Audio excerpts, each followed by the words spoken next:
to my channel. Overlanding Switzerland. Is this possible? Short answer, no, forget it.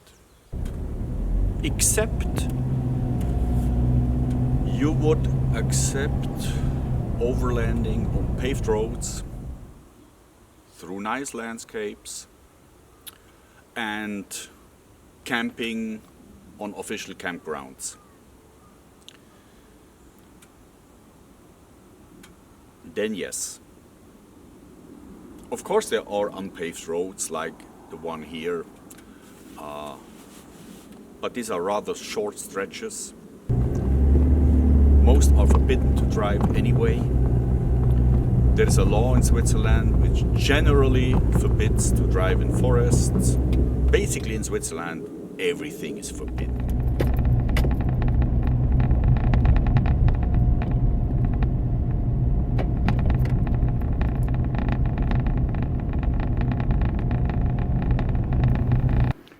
Look, this is what happens normally if you drive on such a unpaved road.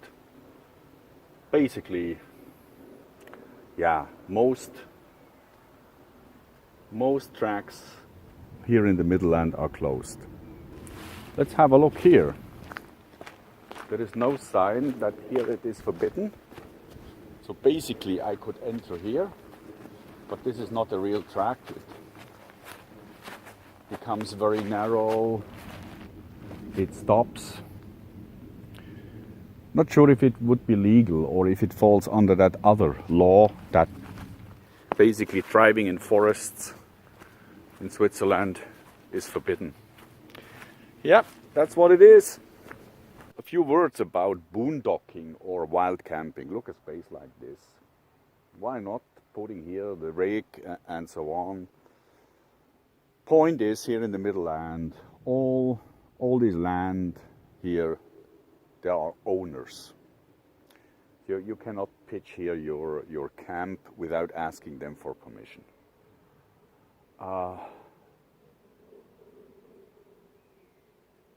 And it would be also difficult to find out to whom this land belongs. So it's not so easy and straightforward, I'm afraid. So overlanding, if you think about driving through endless landscapes on nice demanding trails and camp somewhere out in the nature, that's not possible in Switzerland. And I will show you why. So this is Switzerland. First thing we have to understand is that Switzerland is extremely densely populated. So every few kilometers you find a village. Geographically, this shows quite nice how Switzerland is divided. We have here in the northern part a stretch called the Jura Mountains. Hills, maximum height around 2,000 meters. And to make it quick, I think this is the best region where you find tracks and where you could, in a way, come closest to what overlanding is. We are right now here in the Midland, so-called Midland. This is a stretch of flat land, some hills, it's agricultural land, it's industrial land. Still you find areas like the forests. We are here now in the Wiener Valley. But it's very densely populated. And then finally the biggest part here, the Alps. Population is not dense there, but the Alps are under special focus. Basically everything is forbidden. Mountain biking was impossible many years, against the law, all kind of outdoor sports. It's changing the last 10-15 years. More and more it's accepted. But forget four-wheel driving in the Alps, except you have a special permit, or there are some owners of Alps. They try to make a business out of this, but as a general rule, the Swiss part of the Alps for off-roading is more or less taboo. You have to go in this direction towards French-Italian border region in the Alps. This is a paradise for overlanding.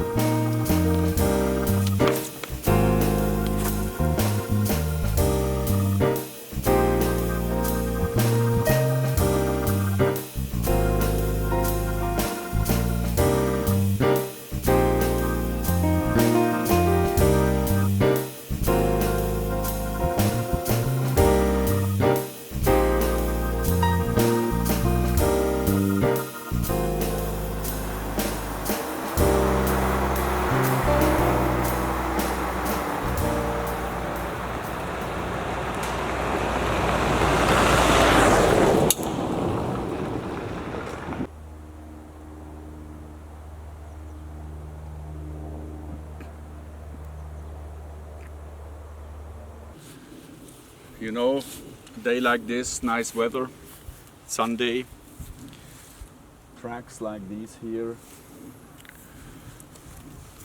There's a lot of traffic by walkers, families going on a walk, and they are pissed if a four-wheel drive rig comes along. That's another kind of issue in such a densely populated country like Switzerland. So to sum up, I think it depends a lot what your expectation is from overlanding. If you're happy with beautiful landscapes, driving a lot on paved roads, and camp on campsites, it's great. Switzerland is great. Densely populated, but beautiful, still beautiful. But if you think about lonely tracks, difficult tracks, four-wheeling, endless dirt roads, forget it. You might find stretches here and there,